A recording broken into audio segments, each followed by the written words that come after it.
I have a thought. Ah, such wit!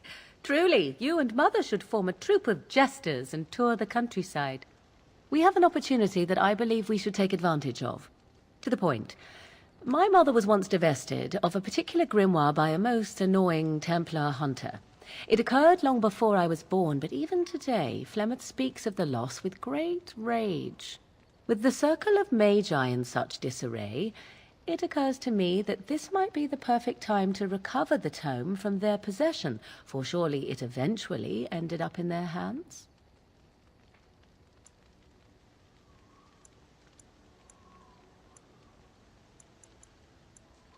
My eternal gratitude? At the very least, it shall enable me to help you more. Is that not worthwhile?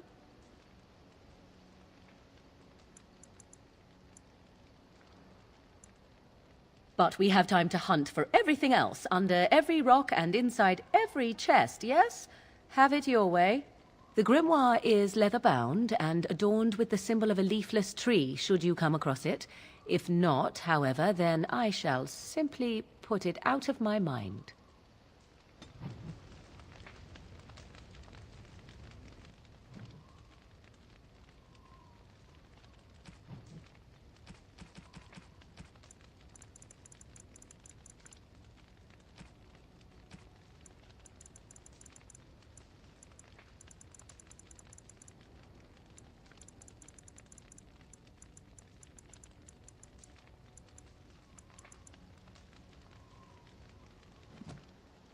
What?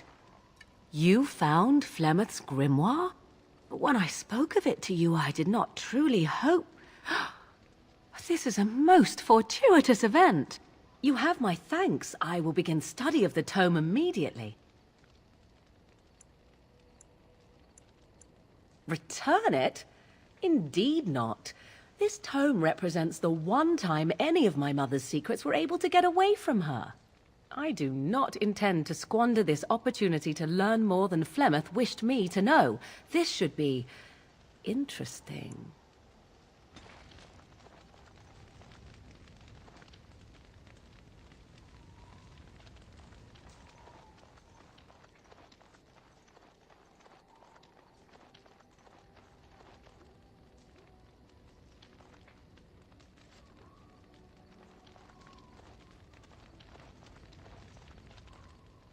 The stars are out.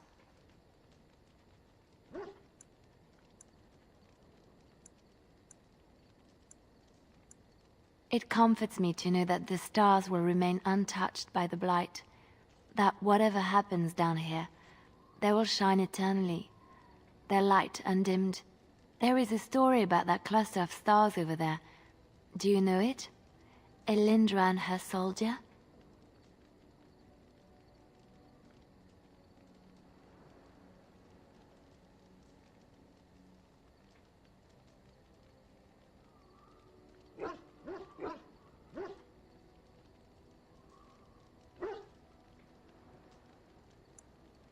A long time ago, there lived a fair maiden called Elindra.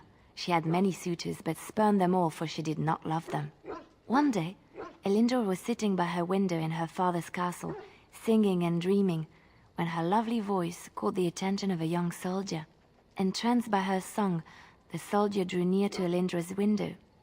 As their eyes met, he fell in love with her, and she with him. When Elindra told her father about the man she had chosen, he was furious, for Elindra was high-born, but her love nothing more than a common soldier. To keep them apart, he had Elindra imprisoned in the highest tower of his castle, and sent her soldier to the wars. Alas, not a month had passed before news of the soldier's death reached Elindra. Alone in her tower, Elindra wept for her love, and beseeched the gods to deliver her from this cruel world. So earnest was her plea, that the gods themselves were moved. They gathered Elindra into their arms and lifted her high into the heavens, where she became a star. The gods also raised up the soul of Elindra's soldier love, and there he dwells, across the horizon from her. The band of stars between them is a river of Elindra's tears, cried for her lost love. They say that when Elindra has cried enough, she will be able to cross the river to be reunited with her soldier.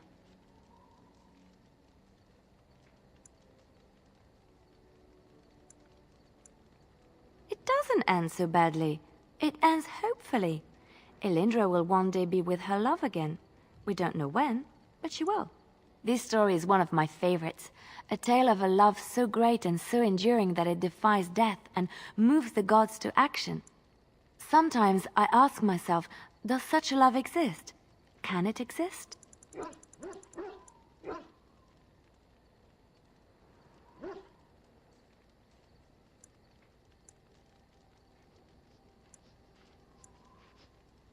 I think I would be lucky to experience an emotion even half as pure and true as Elindra's love.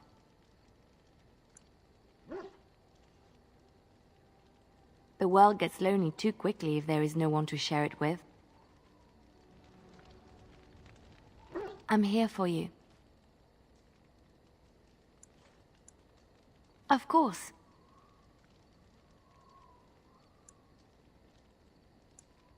Of course I do. I love stories far too much to keep them to myself. Everyone should be able to benefit from them, I think.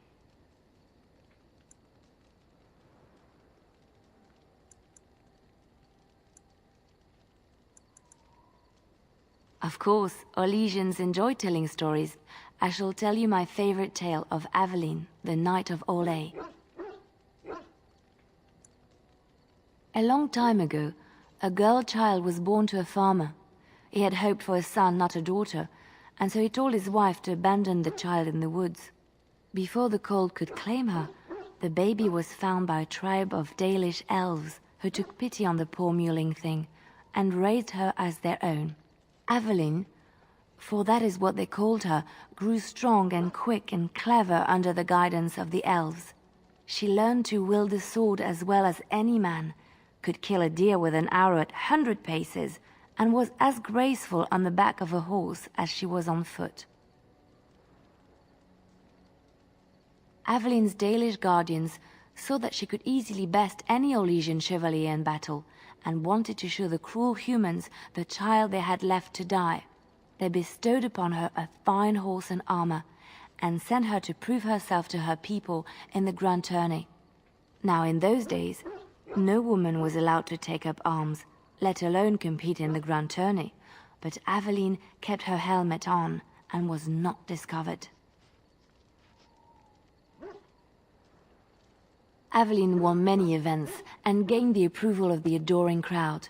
Eventually, she came face to face with the knight Kaleva in the grand melee. Aveline had already bested him in the joust, and Kaleva was determined not to lose a second time. Out of desperation to regain his honor, Kaleva tripped Aveline and tossed her to the ground, ripping off her helmet as he did so. Silence fell upon the arena as Aveline was revealed. Kaleva declared the previous competitions invalid. A woman had taken part, and this was not allowed. But the crowd cheered for Aveline. Kaleva was furious, for he had lost to a woman and was now being shamed. Blinded by his rage, he forced Aveline to her knees. "Know your place, woman," cried he, and slit her throat.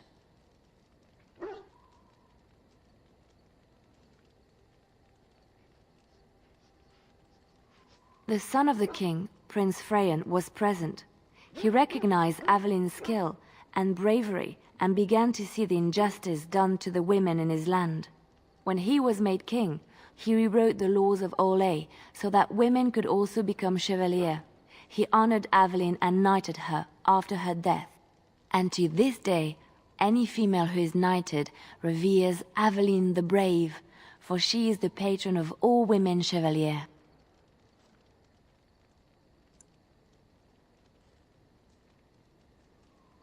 I know one, told to me by my mother a long time ago. It always chilled me to the bone. Maybe you have heard of Flemeth?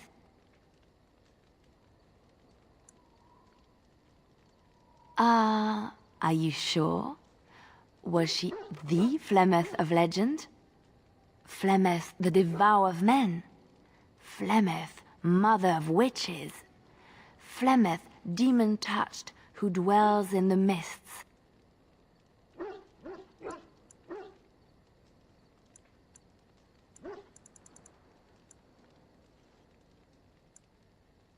Ferelden mothers scare their daughters with talk of Flemeth. They say that if you're bad, Flemeth will spirit you away and bind you to her forever. They also say that Flemeth mourns her lost beauty and will steal yours through your looking glass if she catches you. Flemeth's beauty was known throughout the land. She had hair like unto a moonless night, skin as pale as winter's first snow, and eyes as beautiful and perilous as the sea. When she came of age, she came to the attention of the Lord of Highever, Conobar, and he took her for his wife. Conobar soon learned that his young bride had the gift of magic. He kept this a secret, for he feared that she would be taken from him. Flemeth stayed with Conobar for some years, and with his blessing she practiced her art. And then one day a young poet named Osen came to the castle. Flemeth was captivated by Osen's voice, and he by her beauty, and they fell in love.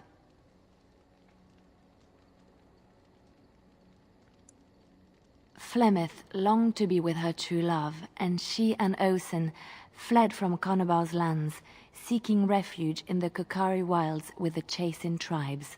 They lived there happily for many a year, till the day Flemeth received news that Conobar was dying and longed to see her face one last time.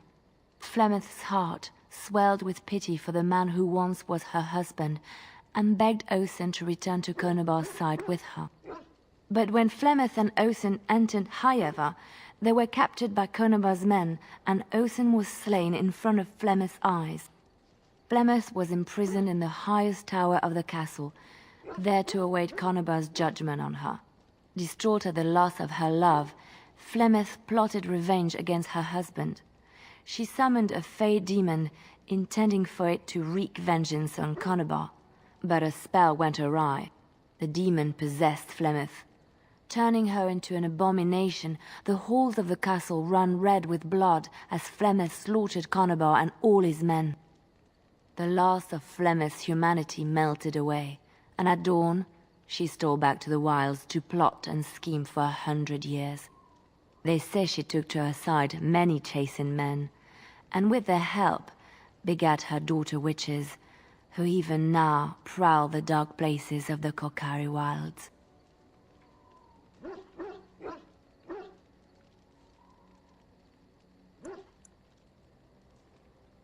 A long time ago, there lived a fair maiden called Elindra. She had many suitors, but spurned them all, for she did not love them. One day, Elindra was sitting by her window in her father's castle, singing and dreaming, when her lovely voice caught the attention of a young soldier. Entranced by her song, the soldier drew near to Elindra's window. As their eyes met, he fell in love with her, and she with him. When Elindra told her father about the man she had chosen, he was furious, for Elindra was high-born, but her love nothing more than a common soldier. To keep them apart, he had Elindra imprisoned in the highest tower of his castle, and sent her soldier to the wars. Alas, not a month had passed before news of the soldier's death reached Elindra. Alone in her tower, Elindra wept for her love, and beseeched the gods to deliver her from this cruel world. So earnest was her plea, that the gods themselves were moved. They gathered Elindra into their arms and lifted her high into the heavens, where she became a star. The gods also raised up the soul of Elindra's soldier love, and there he dwells, across the horizon from her. The band of stars between them is a river of Elindra's tears, cried for her lost love. They say that when Elindra has cried enough, she will be able to cross the river to be reunited with her soldier. All right, it is my job to spin yarns after all. Chantry law says it is man's pride that created the Darkspawn. In ages past, the mages of the Tevinder Imperium ruled much of the world we know. In their pride, they thought their magics invincible and imagined that they were greater than the Maker himself. So thinking, they invaded his golden city, planning to take it for themselves and depose their own creator. But they were impure and full of sin, and it is with the sin that they tainted the Golden City, corrupting it forever. The Maker cursed them and cast them from his sight. Wherever they went, they spread the taint of their sin. Any land that was touched by the taint became blighted and would suffer no life. Instead, the Darkspawn arose to torment us and remind us of our hubris. Which one?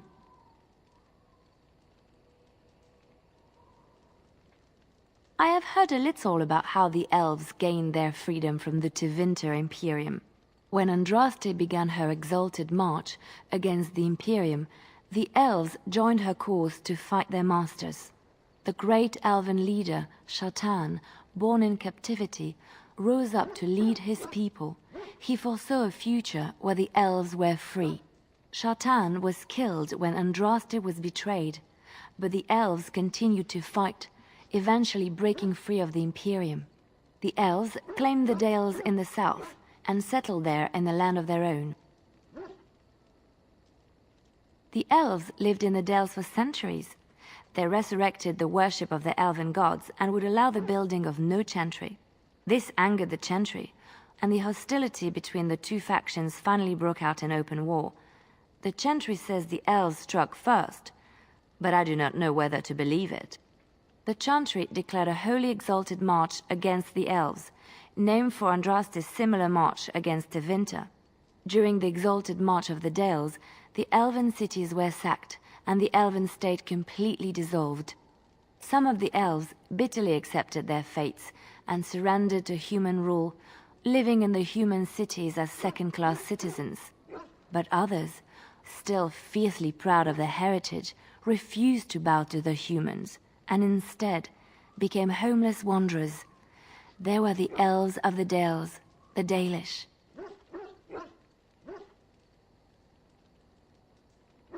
Andraste was the Maker's chosen. The Maker had long since abandoned the world when the sound of her singing turned his ear. Beauty, grace, and wisdom enraptured him, and he offered to take her from this flawed world to become his divine bride. But Andraste had an earthly husband and would not forsake him. Instead, she beseeched the Maker to return to his people once more.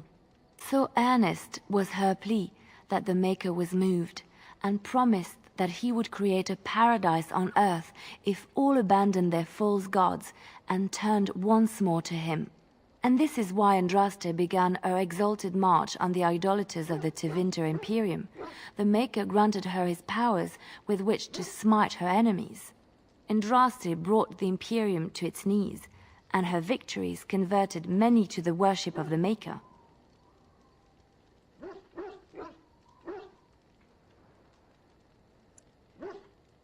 Alas, it was the frailties of men that betrayed and killed Andraste. Her earthly husband, Maferath, a chieftain of the Alamari tribes himself, grew jealous as his wife's popularity and influence overshadowed his own. She was also revered as the Maker's betrothed, and Maferath began to see their own bond waning in significance as Andraste became ever more devoted to the Maker. Out of envy and spite, Maferath made a pact with the Archon Hessarian of Tevinter, allowing his beloved Andraste to be ambushed and captured. Andraste was burned at the stake in Minrathous, the capital of Tevinter. The Tevinter Chantry claims that in Andraste's last moments, Hessarian's heart softened, and he heard the voice of the Maker telling him to end her suffering. He plunged his sword into her heart, and as her blood washed over his hands, he became one of the faithful. Dissenters said that the Archon only converted because he could not stem the tide of Andraste's cult, and was forced to do so to stay in power. We will never know for sure.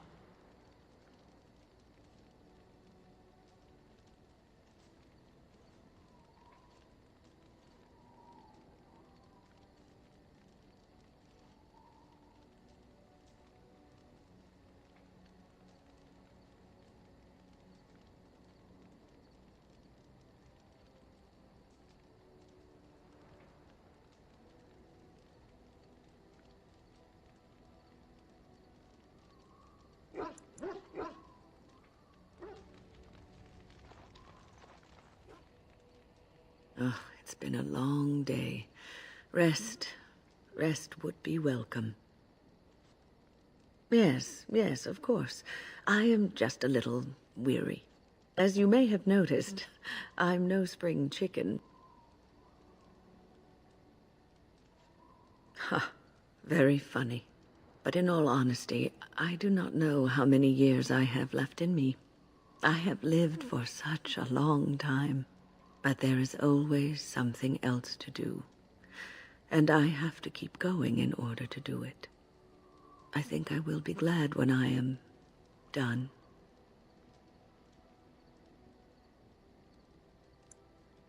Oh, no.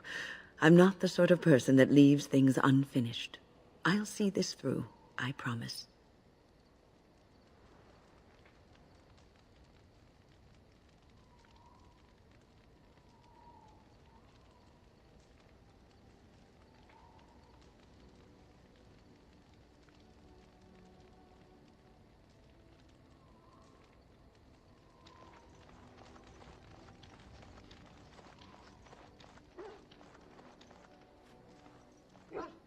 You're a hard woman to find.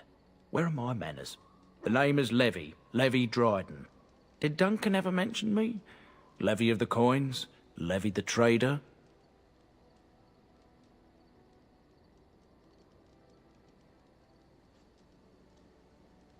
Really? He never told you of old Levy? We've known each other for years. But here I am carrying on while you have a blight to stop. Don't want to waste your time. But you see, Duncan promised that together we'd look into something important for the Wardens. And for me. But poor Duncan's... well, no more. A tragedy it is, at that. But I know he would want his work carried on. His pledge fulfilled. Well, as you know, my family's name is mud around noble circles. My great-great-grandmother, Sophia Dryden, was the last Warden commander of Ferelden back when the Wardens were known as freeloaders. So King Arland banished the Wardens, and he took House Dryden's land and titles. Hard to say. After King Arland died, there was a civil war, loads worse than this one, and our family was on the run, hunted by enemies, with nary a friend in the world. But Drydens are tough. We rebuilt, became merchants, and we never lost our pride. Our family's only crime was guarding the kingdom against the blight. We're not ashamed of that. I ask for the truth. My family reveres Sophia Dryden. We know she died at the old Grey Warden base, Soldier's Peak. We want evidence to clear her name. It won't restore our land or our titles, but it'll restore our honour. Well, no one's been to Soldier's Peak since Arland's days. At least none that's come back. I spent years mapping the maze of tunnels to the peak, and I found the way a few years back. So I went to Duncan, I did, and I said that he could reclaim the old base and my family could have its honour. I can pick my way through the tunnels at the base of Soldier's Peak, but the place, well, they say it's haunted, and it'll be dangerous for certain. Will you think on it, at least? 1,000 blessings upon you, Warden. I'll mark down the location on your map. When you arrive, we'll pick our way through the tunnels together.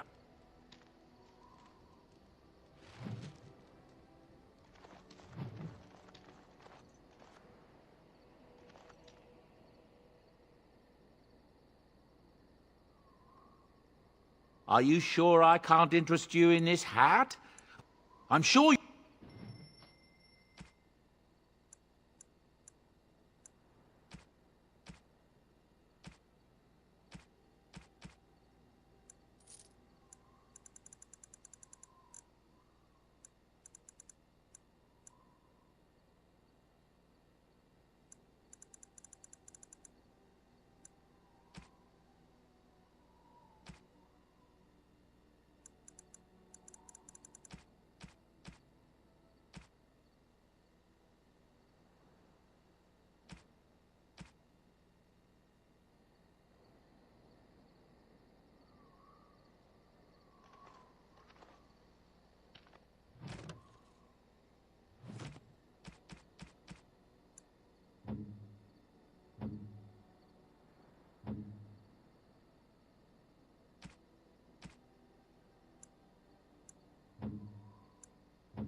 Oh, marvelous. Oh, marvelous.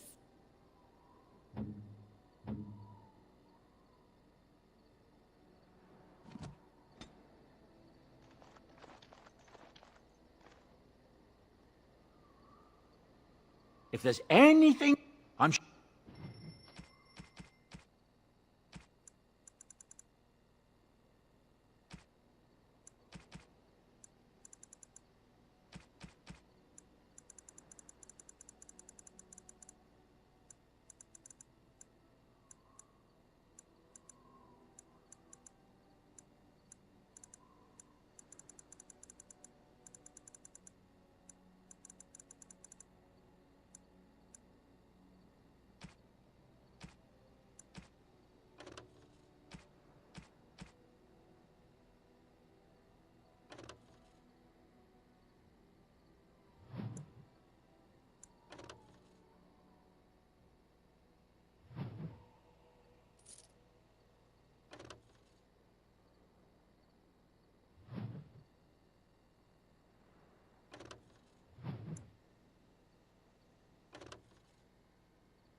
Are you sure I...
Most kind. Most kind. Most kind. Most kind. Most kind. Most kind. Most kind. Most kind.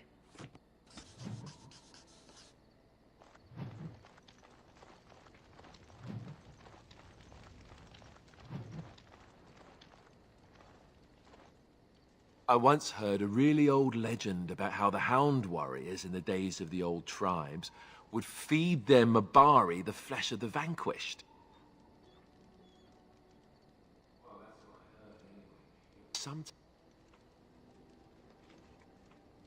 Oh, like you can tell the difference. For all you know, maybe you've already been fed something. Someone.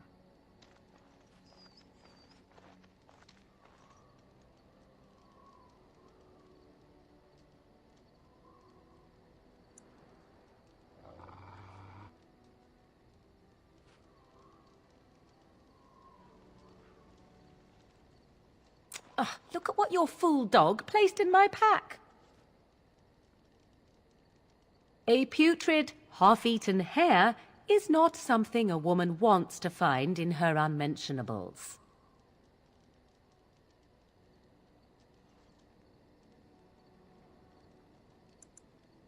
I think I have enough meat where it counts, and I certainly don't need it in my pack. The dirty mongrel can have this back. There. And tell him not to do it again. I just did. I don't want it, you worthless fur bag.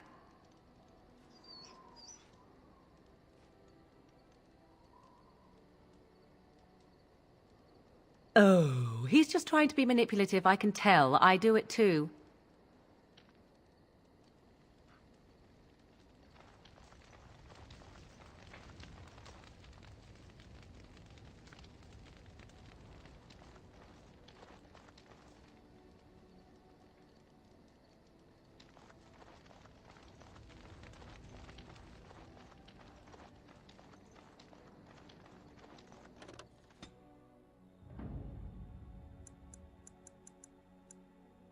Yes, indeed.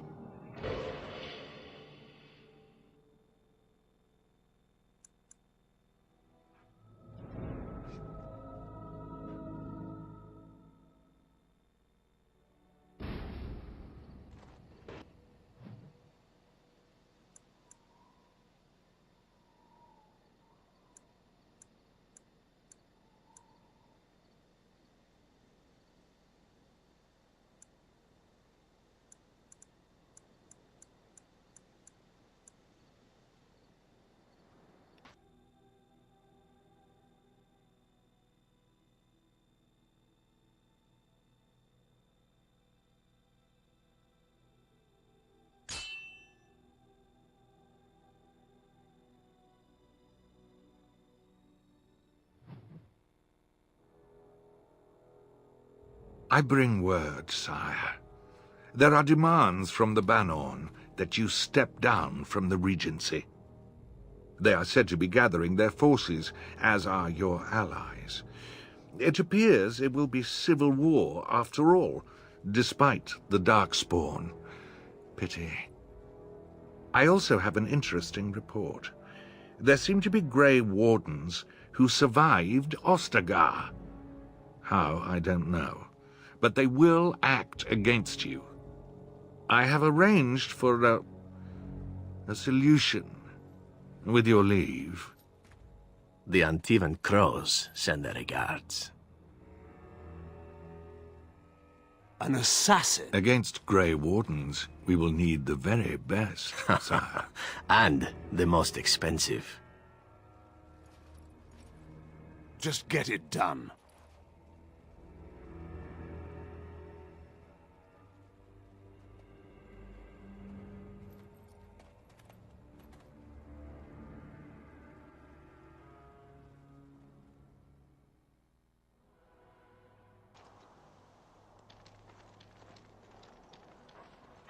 Concentrate, like we practiced. Now, fire!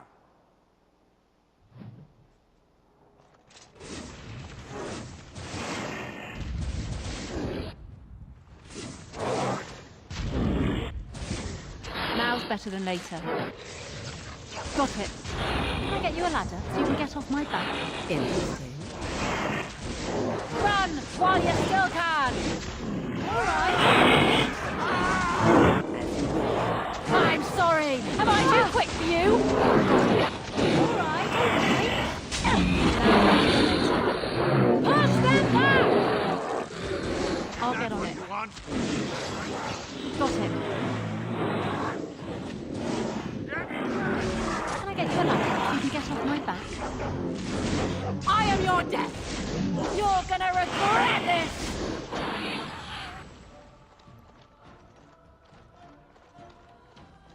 Can I get you a ladder so you can get off my back? Got it. I'll get on it. Now's better than later. On your guard, wretch!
Got it.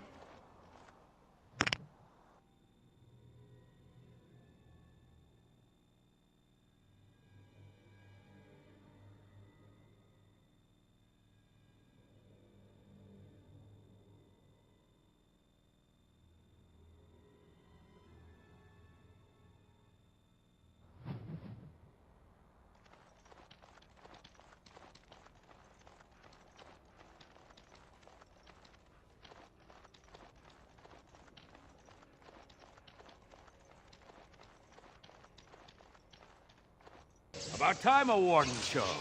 Loghain sends his regards. Can I get you a ladder so you can get off my back? What in horror as I rip you apart! I'll get on it. Now's better than later. All right, all right. Got it. All right, all right. I'll get on it. Now's better than later. I'll get on it. Now's better than later. Got it. All right, all right.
Oh, thank the Maker. We need help. They attacked the wagon. Please help us. Follow me. I'll take you to them.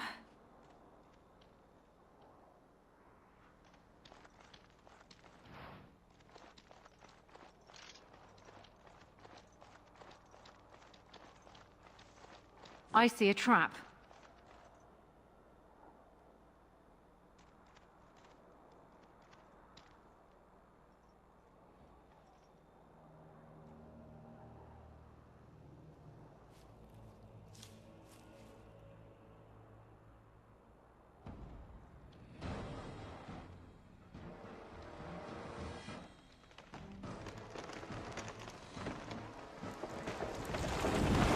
The Grey Warden dies here!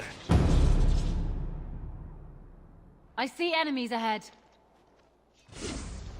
Got it. No Now's mercy. better than later. Got it. All right, all right. I am your death. I will fight if I must.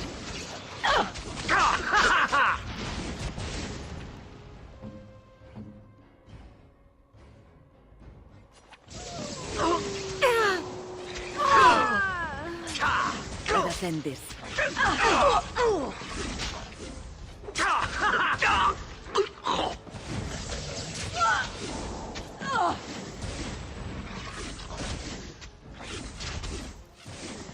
You cannot win!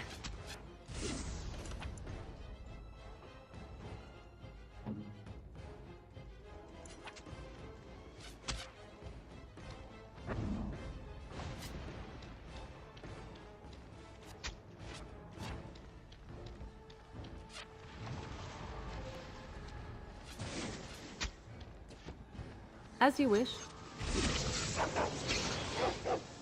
Now we go into battle. I see. Oh!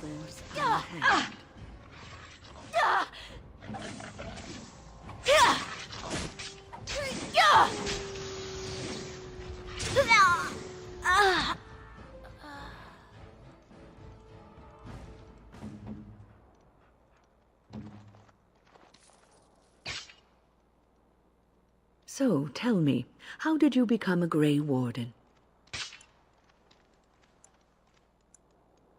Arl Rendon Howe? The Earl of Amaranthine? Why would he do such a thing to you?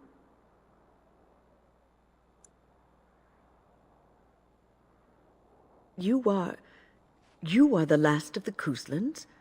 I had no idea, my lady.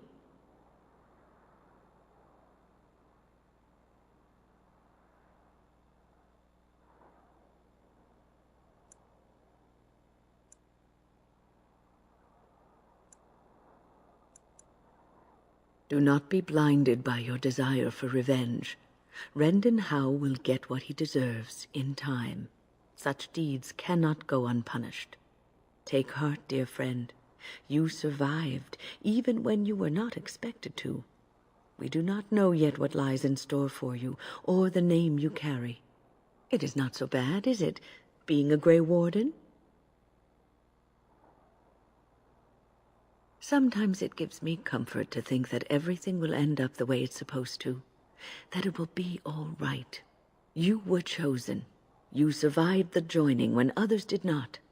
Perhaps it was meant to be.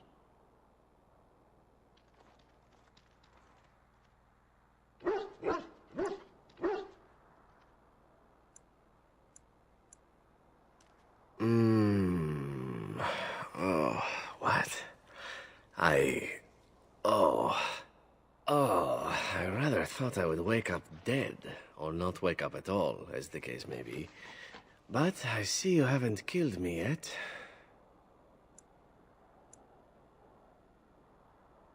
Oh, so you kept me around to have a bit of fun, did you? But the purpose behind torture is usually to interrogate, yes? In that case, despite the potential for fun, perhaps I'll save you a bit of time and get right to the point. My name is Zevran. Zev to my friends. I am a member of the Antivan Crows, brought here for the sole purpose of slaying any surviving Grey Wardens, which I have failed at, sadly. This elf is a crow. That makes sense. They are an order of assassins out of Antiva. I understand they almost run that nation, and are hired only at great expense. Quite right. I'm surprised you haven't heard much of the Crows out here. Back where I come from, we're rather infamous.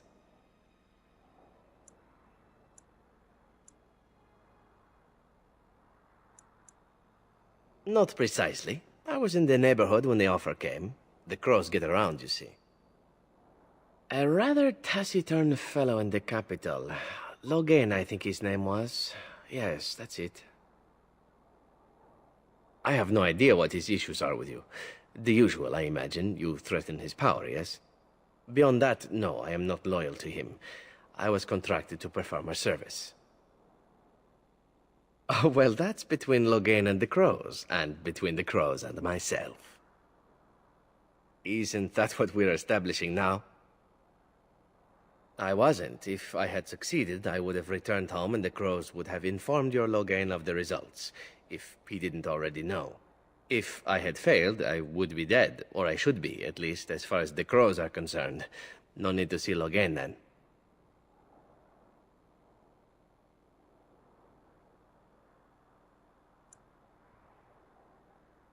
I wasn't paid anything. The Crows, however, were paid quite handsomely, or so I understand. Which does make me about as poor as a Chantry mouse, come to think of it. Being an Antivan Crow isn't for the ambitious, to be perfectly honest.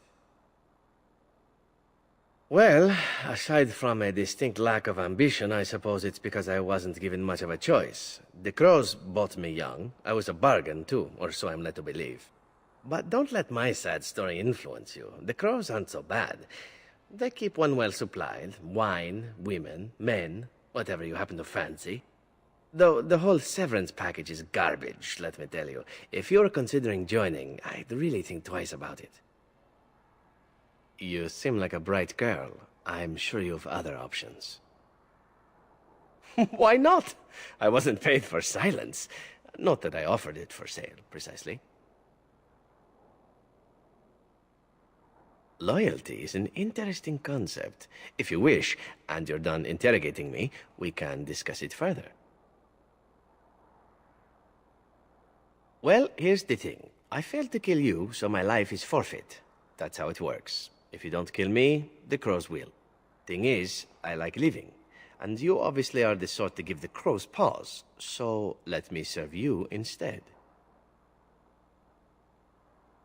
I happen to be a very loyal person, up until the point where someone expects me to die for failing. That's not a fault, really, is it? I mean, unless you're the sort who would do the same thing, in which case I don't come very well recommended, I suppose.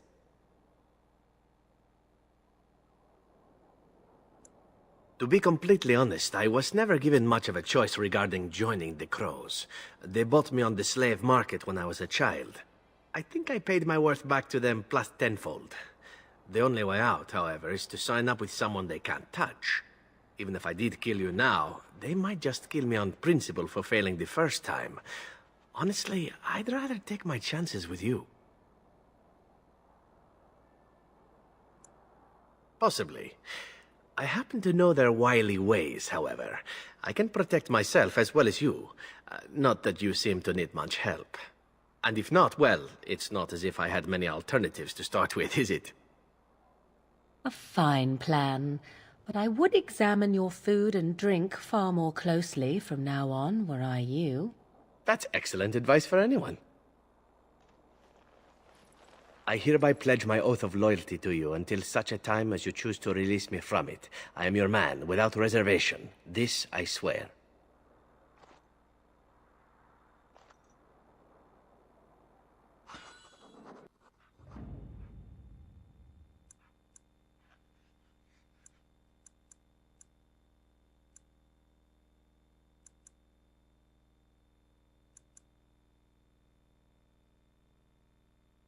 Yes.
I see you have returned. Connor is upstairs and remains quiet for the moment. Have you made a decision? If a mage numbers amongst your companions, perhaps you could talk to them about this. Whatever you do, do it quickly. There's not much time before Connor does something else.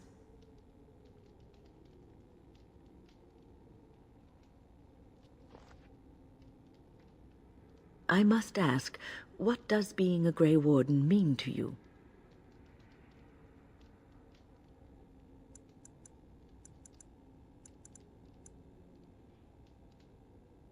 I just wanted to know what you thought being a Grey Warden was about.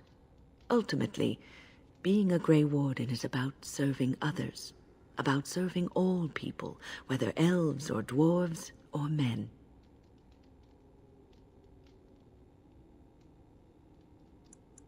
As a Grey Warden, you are a guardian of men, and you guard them because their continued existence is more important than you are. Thus it is you who serves, not they. A good king, a true king who cares for his land, uses his power to rule firmly but fairly. He serves his people first and foremost. The king who does not do this, who believes that he is entitled to his power, who abuses it and uses it for his own means, is a tyrant.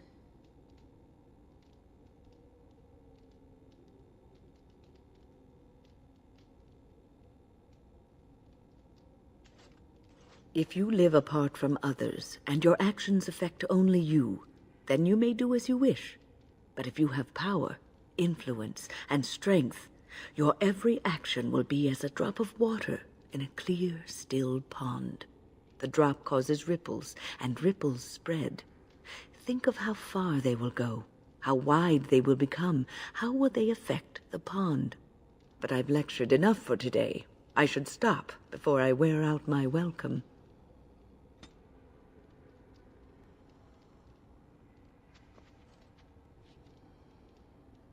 I await your command.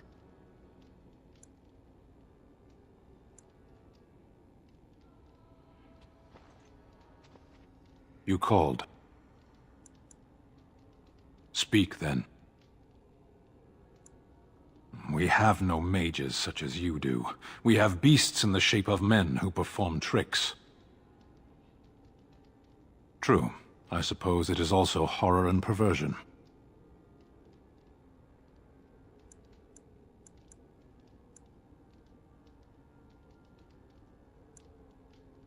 We live in the world, and magic is part of it. One might as well reject the sky.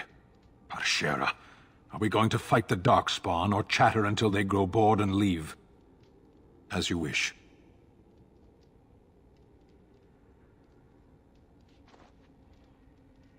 The castle is under control for the moment, though I hear pockets of those creatures remain.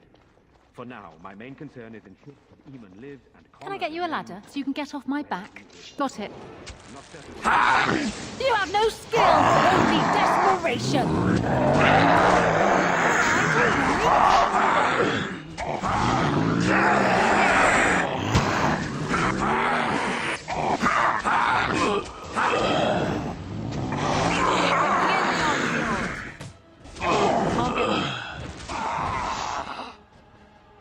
Done now.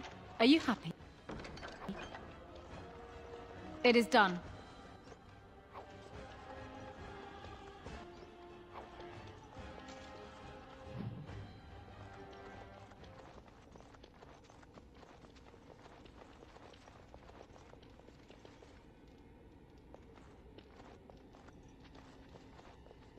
I am proud I played a small part in protecting Redcliffe with you.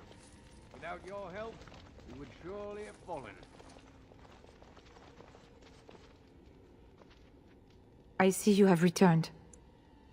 Connor is upstairs and remains quiet. Please, don't. It isn't his fault. He just tried to help his father. Why must he pay with his life? Do not make this any harder than it is, Isolde. She has made her decision.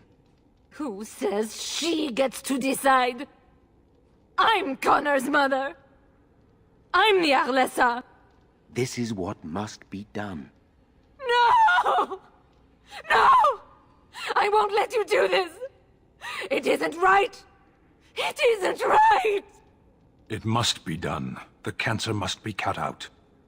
Go and do this quickly. We must save Eamon and restore the castle. I will make Isolde understand.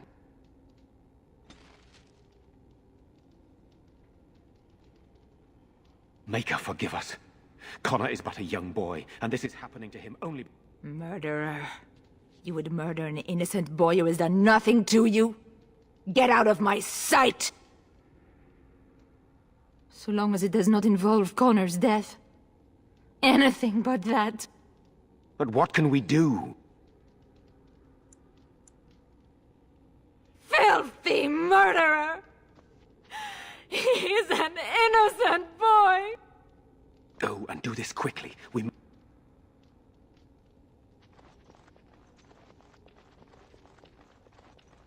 I can't do that.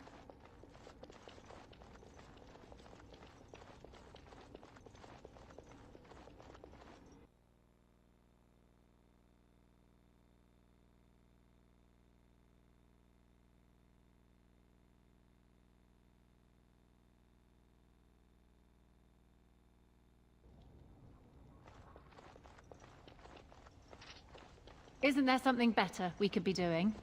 Killing things, perhaps?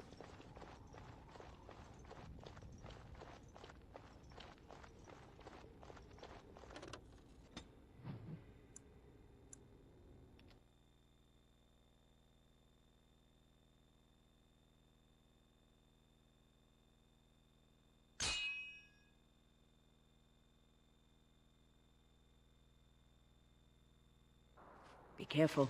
Darkspawn. Can I get you a ladder so you can get off my back? I see a trap. I see a trap. I see a trap. I see a trap. I see a trap. Now's better than later.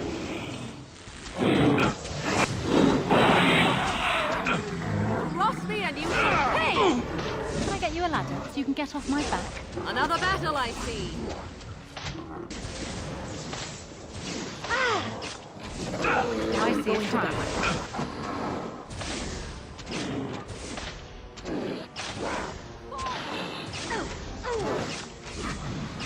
It is done.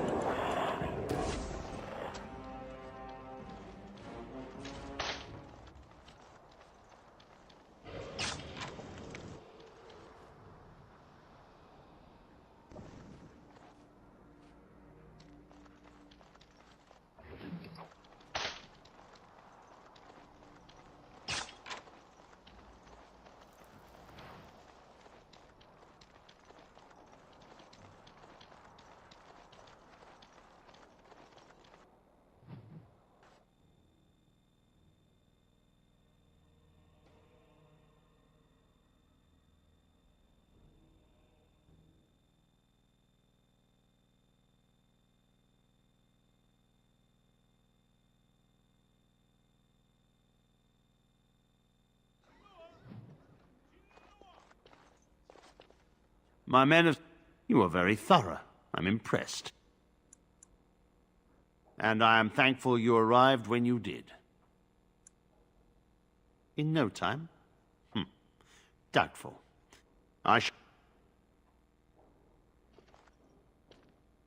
Welcome back, friend. You'll be glad to learn that the Circle is... Do not worry. We are gearing up for battle as we speak. You've already done much for the Circle.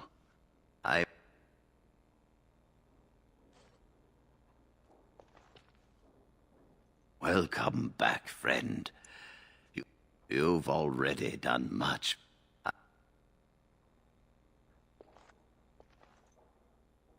I await your command. So, full of questions, are you? 'Tis the child abomination you speak of from the haunted castle? If what you seek is to remove the demon from the child without harming the child, there is a way indeed. There is a connection between the child and the demon, one which can be followed to the demon's true form within the Fade. There, the demon can be battled directly. Only a mage may enter the Fade. It requires lyrium and a group of mages to cast the ritual, neither of which we have, yes? And, had we those things, it would still fall on one mage alone to defeat the demon. No simple task, but there you have it.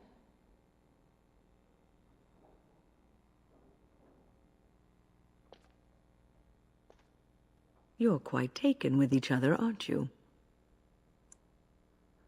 I've seen the way she looks at you, the familiarity with which you speak, how she always finds a way to place herself next to you.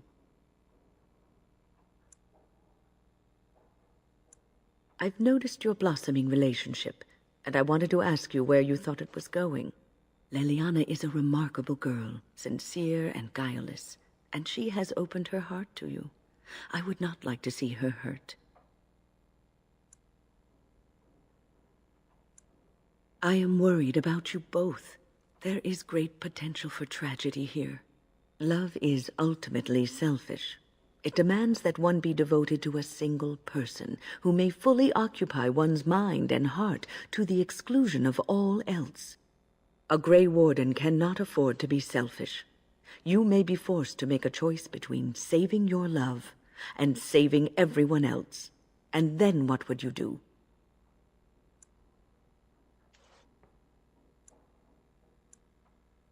Nothing is certain. Not in these times. You cannot take anything for granted. I want you to be aware of this.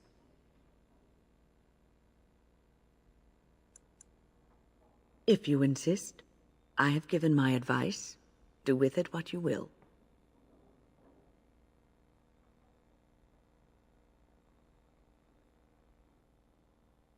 What's on your mind?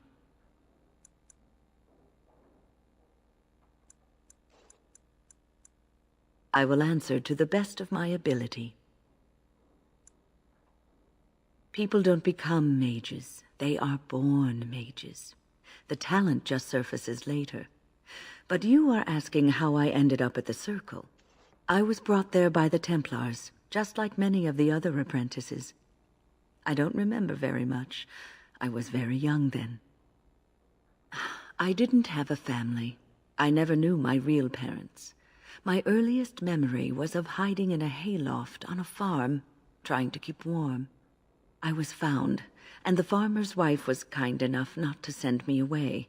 But they had children of their own, and I was never made to feel welcome. The eldest son was the worst.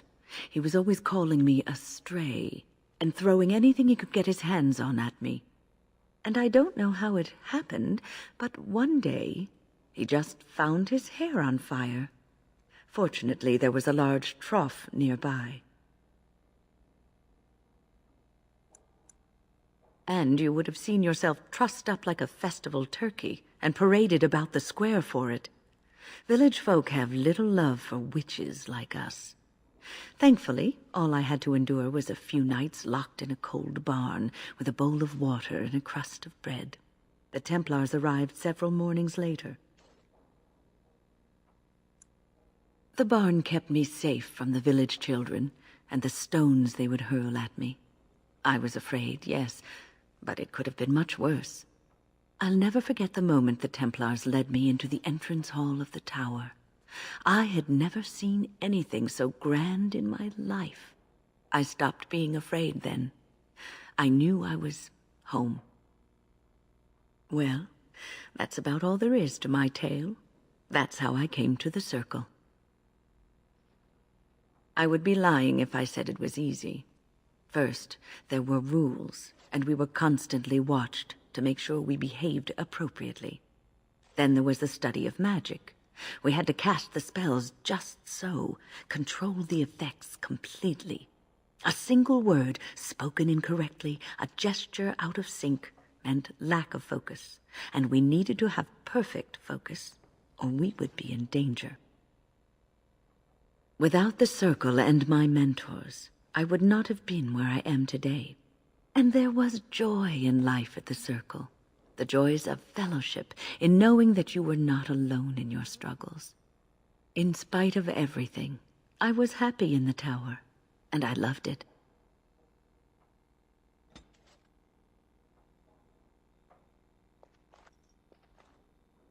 Welcome back, friend. The child is possessed. But killing the demon would mean killing the... Unless you intend to enter the Fade. Yes, it can be done with a group of mages. I shall gather what mages I can, and we shall leave promptly. A life is at stake.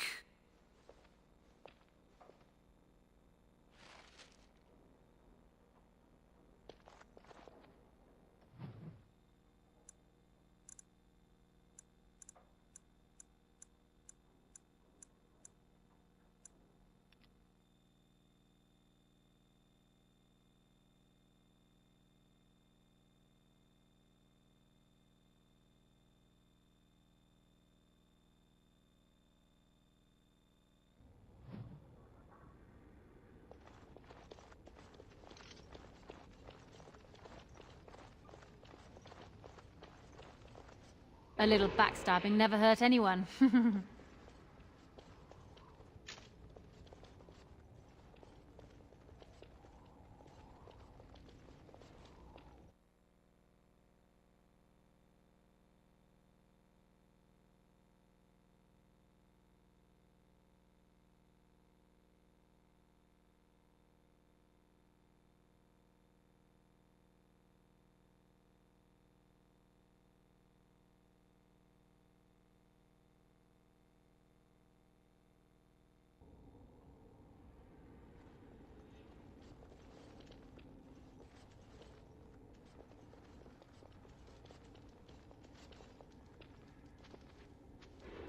Ah, there you are. We have brought lyrium and begun preparations for the ritual.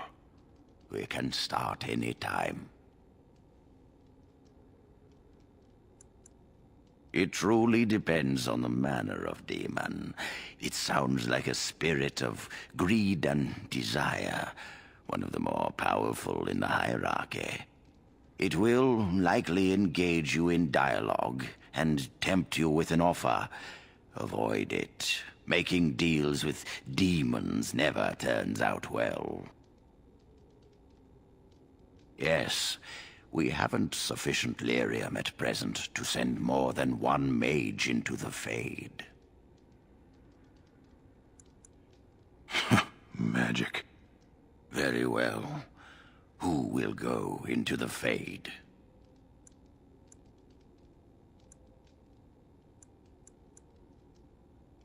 Then let us begin forthwith.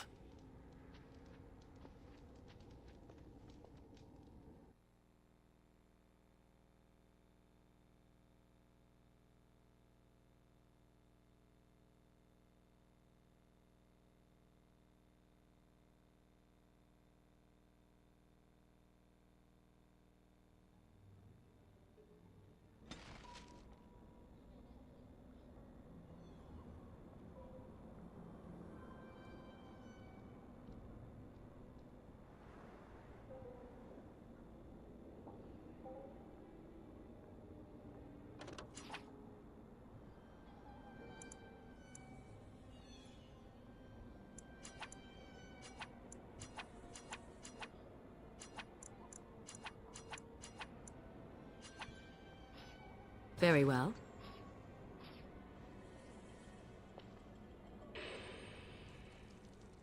Is that you, Connor? I can hear you!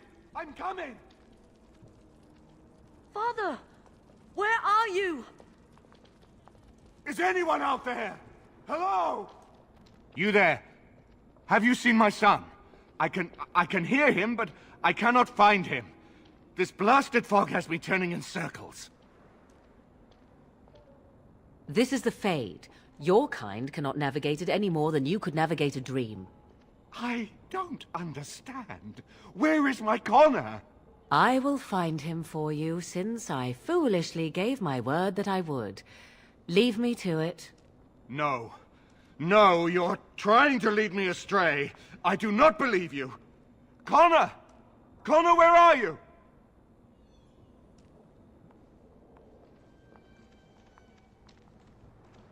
Blessed art thou who...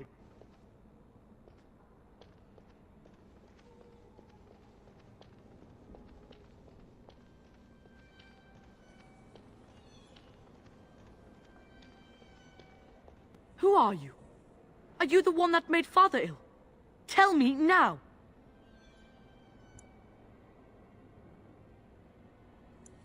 Fool! You won't get near her. I won't let you.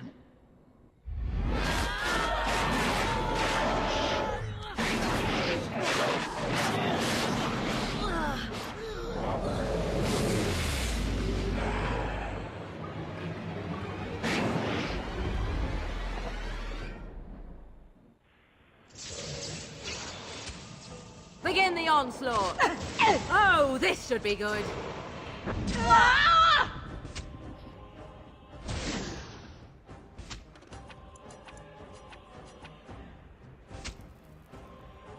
I see.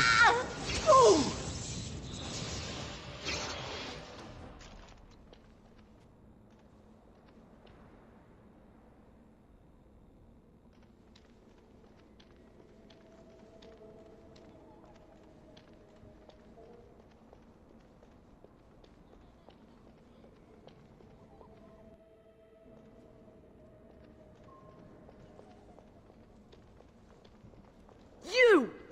You're the one making Father sick! Why do you keep hurting me? Why are you trying to stop me? Trespasser! I will drive you out! I shall do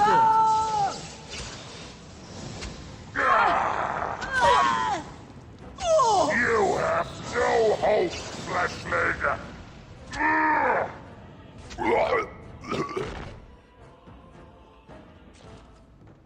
I'll help him! You can't stop me!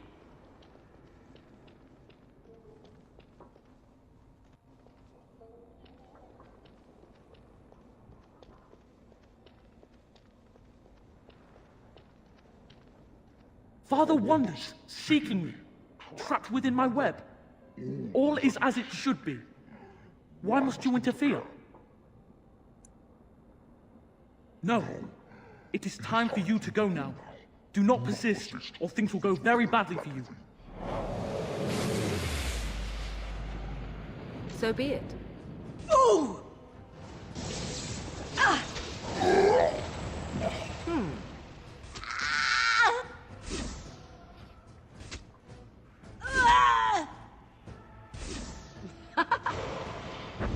I will savor your every curve and dash!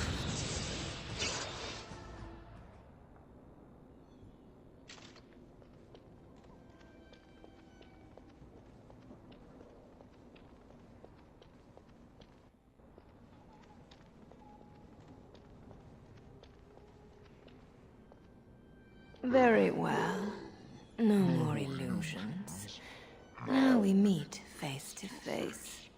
You see my true form, and stand in my domain. It is here I am most powerful. And yet I have no wish to engage your power, nor should you be so eager to engage mine. Perhaps we should converse instead? I will not become an abomination no matter what you try. One soul I already possess. I do not need another. You need not fear me on that account. I wish only to talk. Do you take me for a fool? I know better than to bargain with your kind. Alas, that is sad. Very well then. If you wish a battle, you will have it. Let us see if your power matches your boldness, creature. I shall do it. Love hurts, doesn't it?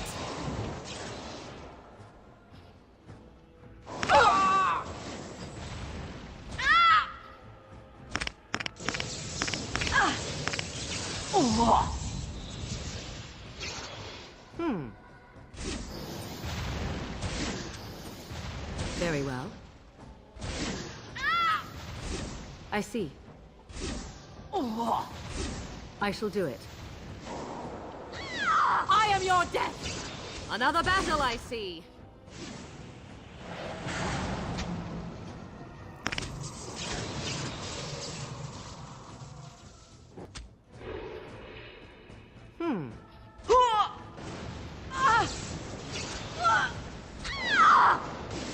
Let us end this!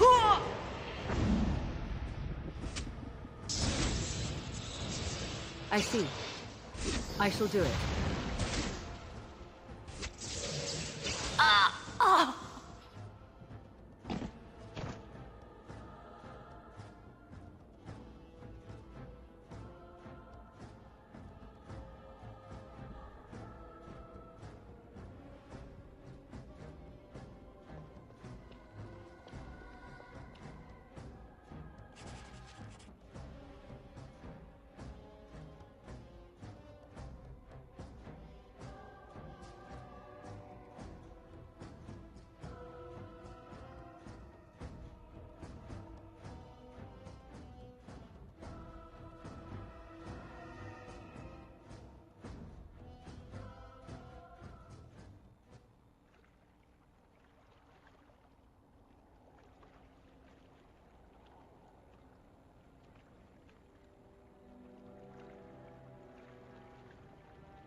So it is over.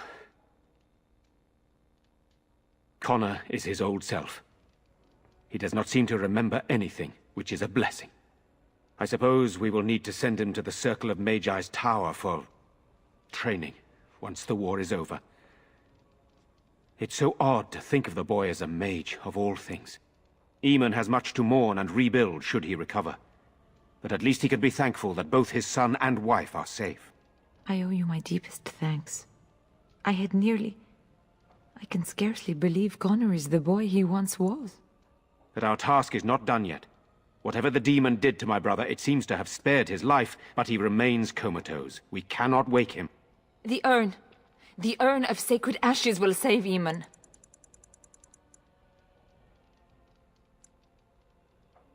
Thank you. I am grateful for your eagerness to help restore my husband. Find Brother Genitivi, the scholar, in Denerham. He has been researching the urn's location for several years now. The knights that returned say they were unable to find Genitivi. But perhaps the Maker will lead you to him. I must go to the hall and begin rebuilding.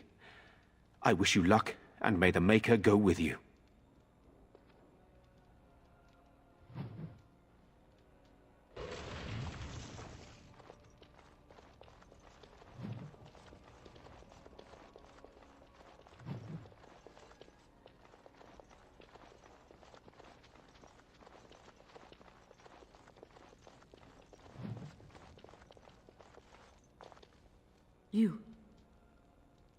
You're the one who saved me.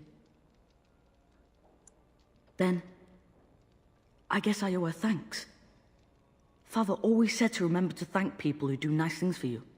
I hope Father gets better soon. He will, won't he?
It is good you resolved this demon business. Now we must either revive the Arl or allow Van Tegan to take his place.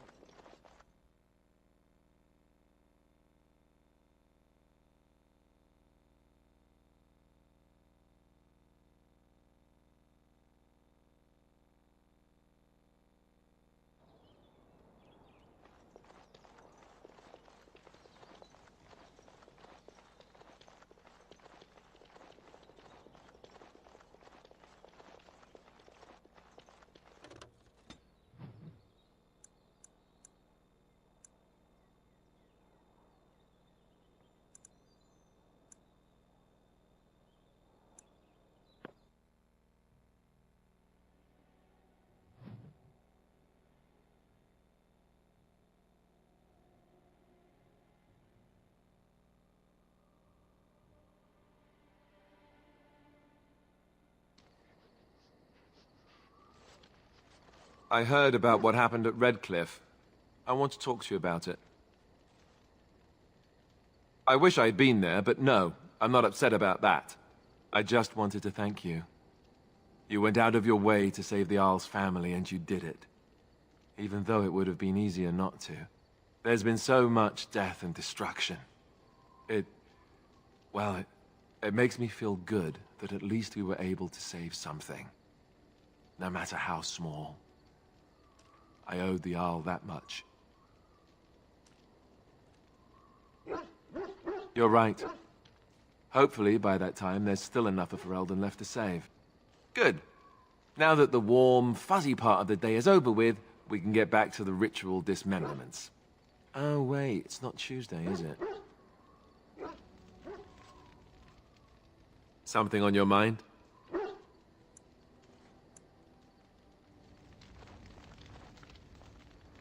Here I am. Oh, this should be good. What would you like to discuss?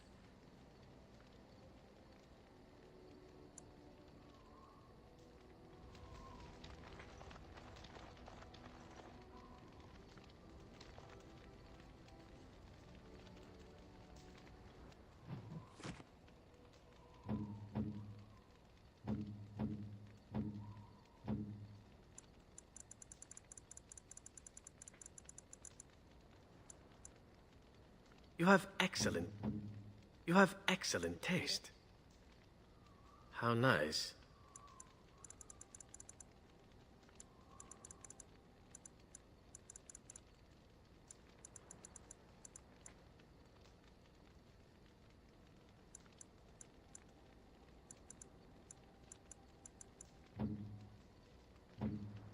How nice.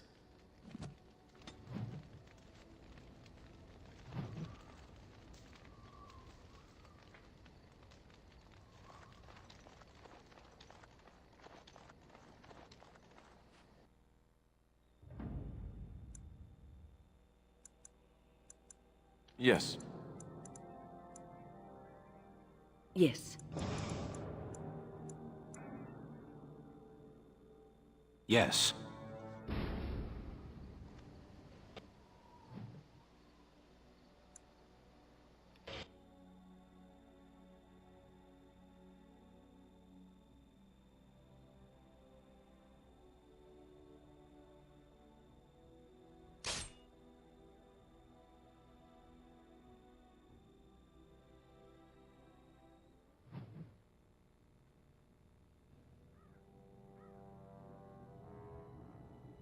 Sire, I have more news.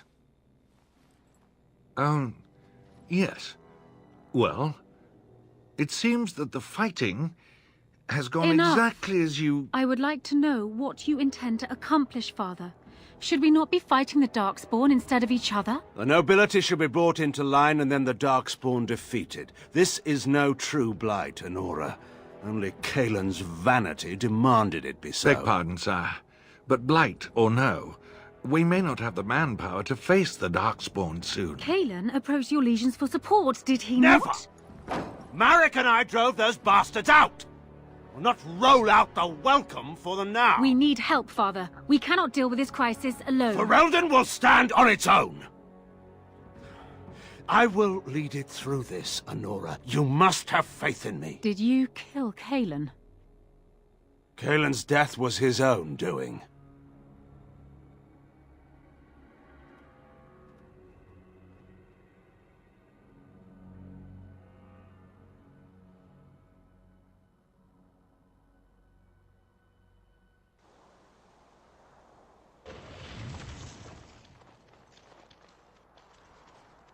You have coin, stranger? With Orzammar closed off, old Tegrin can give you a discount. Fine weapon and arms, dwarven made.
Hello there, Warden.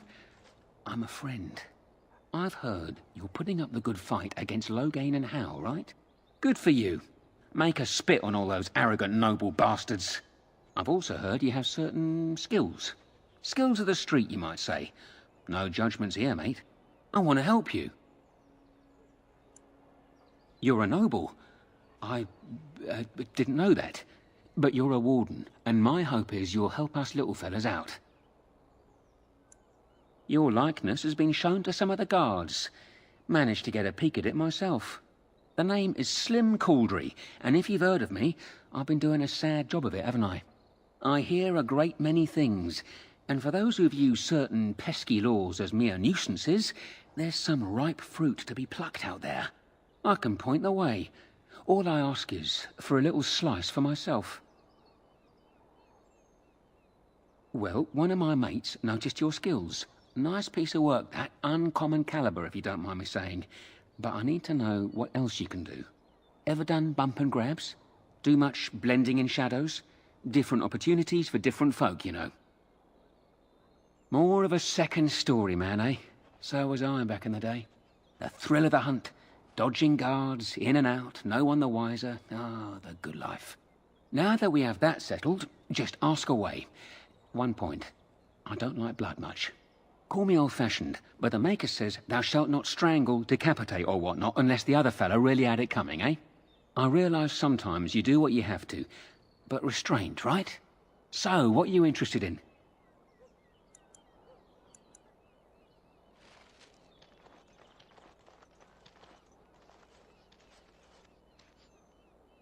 That's my sister's house. I'm almost sure of it. This is the right address. She could be inside. Could we go and see? Will she even know who I am? Does she even know I exist? My sister. That sounds very strange. Sister. Oh, now I'm babbling. Maybe we should go. Let's go. Let's just go.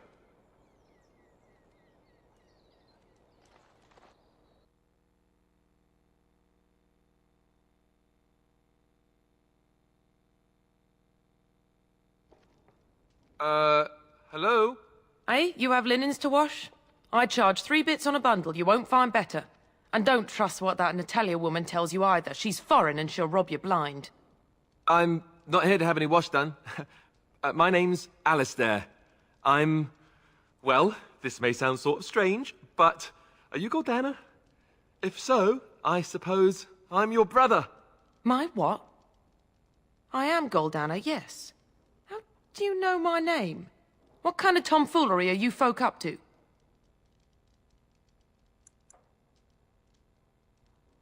No, don't go.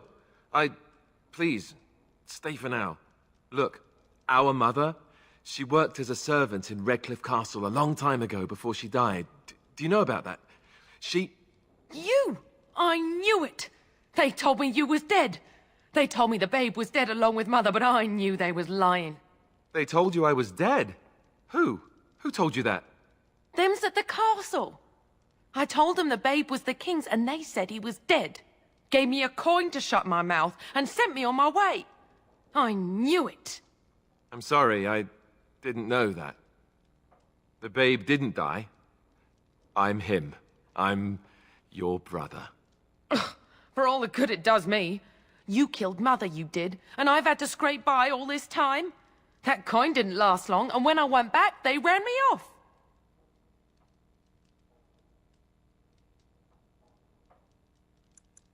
And who in the Maker's name are you? Some tart, following after his riches, I expect. Hey, don't speak to her that way. She's my friend and a Grey Warden, just like me. Oh, I see. A prince and a Grey Warden too. Well, who am I to think poorly of someone so high and mighty compared to me? I don't know you, boy. Your royal father forced himself on my mother and took her away from me. And what do I got to show for it? Nothing. They tricked me good. I should have told everyone. I got 5 mouths to feed. And unless you can help with that, I got less than no use for you. I'm sorry, I don't know what to say. Well, he found it. And what good is that to me? None, that's what. Unless he can see to it that his family lives as it should. I would love to help you out, but I don't think we really have enough money to spare. I wish we did. You, a prince, marching in here with your fancy armor and such, and this is all you got to offer? You must think I'm very stupid. No, wait, I don't think that at all. I want to help, if I can. You want to help?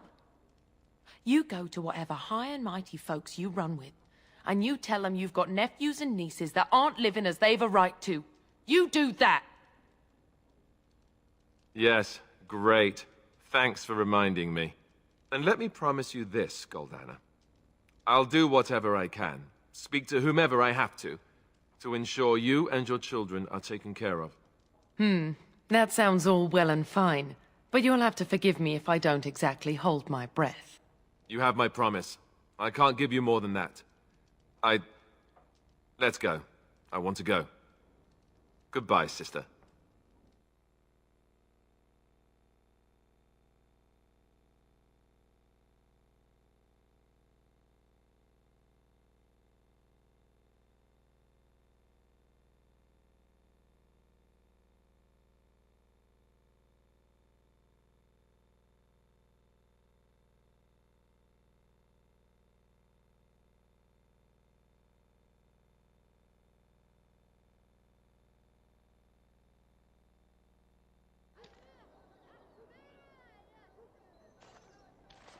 Well, that was not what I expected, to put it lightly.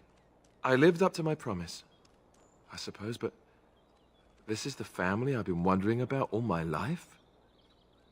I can't believe it. I guess I was expecting her to accept me without question. Isn't that what family is supposed to do? I feel like a complete idiot. Yes, I'm sorry too. I guess I should have known better. Let's just go. I don't want to talk about this anymore. Those are too small. Send them back to the priests for more training.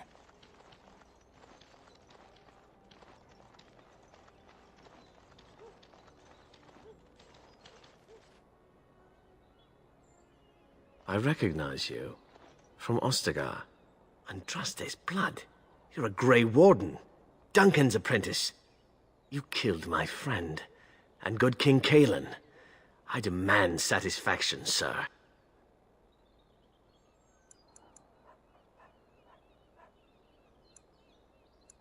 I have heard of the Grey Warden's prowess, and you seem more capable than you did at Ostagar. I won't throw my life away. Too many people depend on me, and I doubt guards would pose any challenge to you. But by word and deed here you condemn yourself, sir.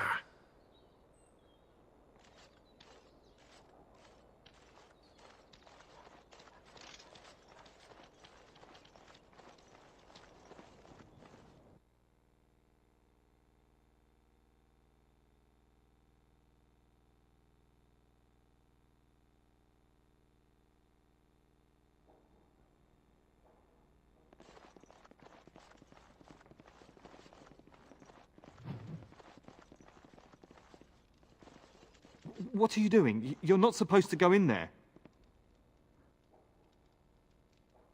I'm sorry, but that room is not for guests. It's full of books and papers, and I'd rather they were not disturbed. Yes. Nothing interesting there anyway.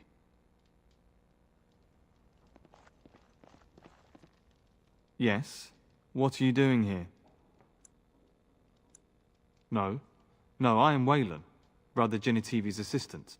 When you first came in, I was hoping that you had news of Brother Genitivi. Wishful thinking, it seems. I haven't seen Brother Genitivi in weeks. He sent no word. It's so unlike him. I'm afraid something has happened. Genitivi's research into the urn may have led him into danger. Perhaps the urn has been lost for a reason. I pray for Genitivi's safety, but hope dwindles with each passing day. I tried to send help, but some knights came from Redcliffe looking for him not long ago. I sent them after Genitivi, and they too have disappeared. Now, don't ask me where they went. You'll go after them. And what if ill luck should befall you too? This search is a curse on all of us. Some things are not meant to be found. I know that now.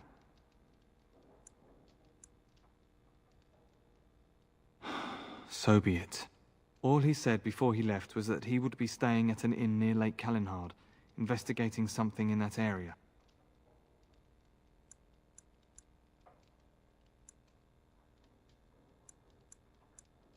I don't know. All I discovered from going through his research was that he was staying at the inn. Yes, of course he told me, but I also went through his things to see if I could find other clues to his whereabouts. No, I didn't. Everything pointed to the same place. You're wasting time. If you insist on going after Brother Genitivi, you should leave as soon as possible. I mean, well, you seemed so earnest. If anyone is to find him, they should do it sooner rather than later.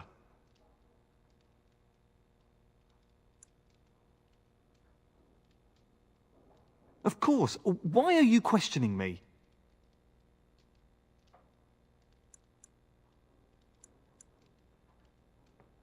Yes, of course. Thank you for your concern. It's been a very difficult time for me, and sometimes I don't know what to think or feel. I want Genitivi to be rescued, but I don't want more people to be hurt. You understand, don't you? Good luck. May you find the answers you seek.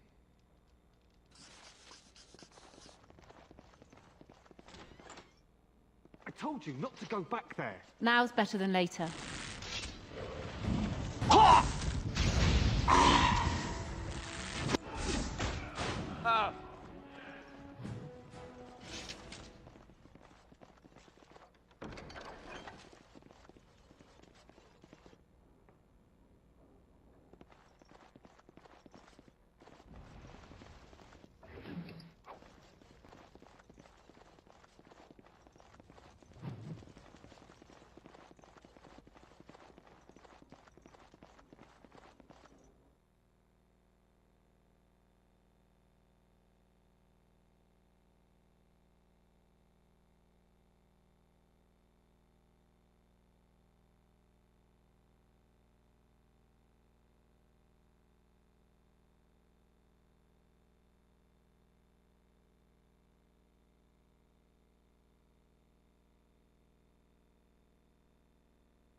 Dwarven I can't do crafts. that. I can't Fine do that. Dwarven crafts. direct from Orzammar. You won't find better.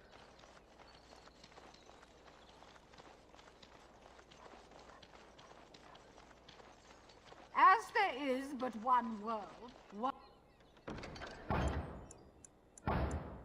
life, one death, there is but one God, and he is our maker. They are...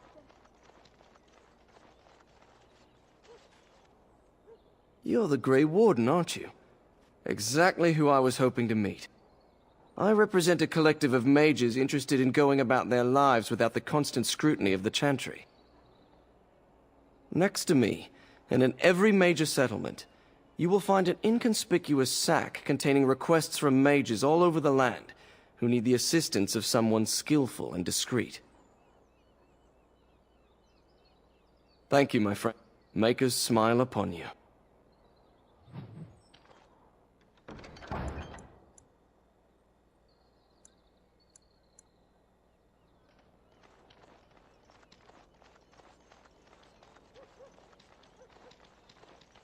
Magic exists to serve man and never to rule over him. Foul and corrupt are they who have taken his gift and turned it against him.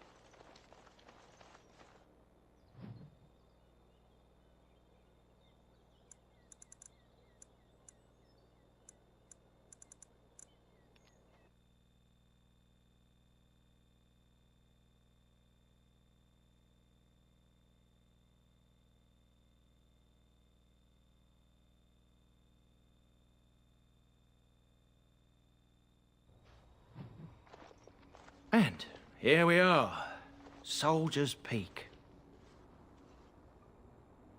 Maker's breath. Look at the size of her. What a fortress. I told you the map would get us through the tunnels. You wouldn't believe me if I told you. It came to me in my dreams. When I was a lad, I tried going through the tunnel by myself. Got horribly lost. But every now and again since, I've dreamt of it. I didn't want you to think I was some moon-addled simpleton. I've my wits about me, but enough of that. I'll follow you, from a distance. This place has the stench of death. I expect there's trouble up ahead. Soldier's Peak. Looks like it's seen better days. Better centuries, more like.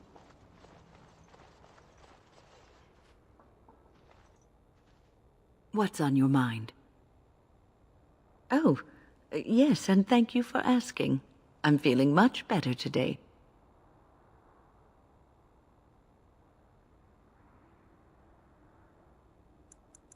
Well, thank you for your kindness, my dear.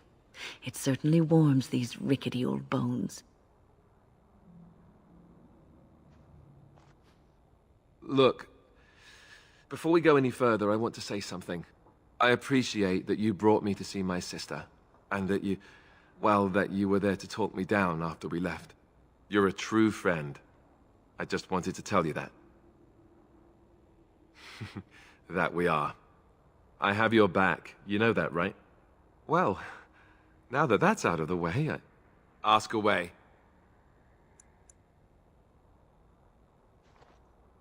There's more up ahead.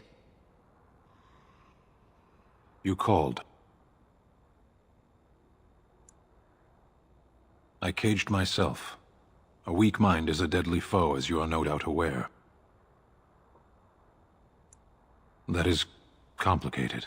I came to your lands with 7 of the Beresad, my brothers, to seek answers about the Blight. We made our way across the Ferelden countryside without incident, seeing nothing of the threat we were sent to observe. Until the night we camped by Lake Calenhad. They came from everywhere. The earth beneath our feet, the air above us. Our own shadows harbored the Darkspawn. I saw the last of the creatures cut down, too late. I fell. I am told no others survived. I don't know how long I lay on the battlefield among the dead, nor do I know how the farmers found me. I only know that when I woke I was no longer among my brothers, and my sword was gone from my hand. Perhaps. I searched for it, and when that failed I asked my rescuers what had become of it. I killed them, with my bare hands. I did. I knew they didn't have the blade. They had no reason to lie to me. I panicked. Unthinking, I struck them down. That sword was made for my hand alone. I have carried it from the day I was set into the Beresard. I was to die wielding it for my people. Even if I could cross Ferelden and Tevinter unarmed and alone to bring my report to the Arishok, I would be slain on sight by the Antam. They would know me as soulless, a deserter. No soldier would cast aside his blade while he drew breath.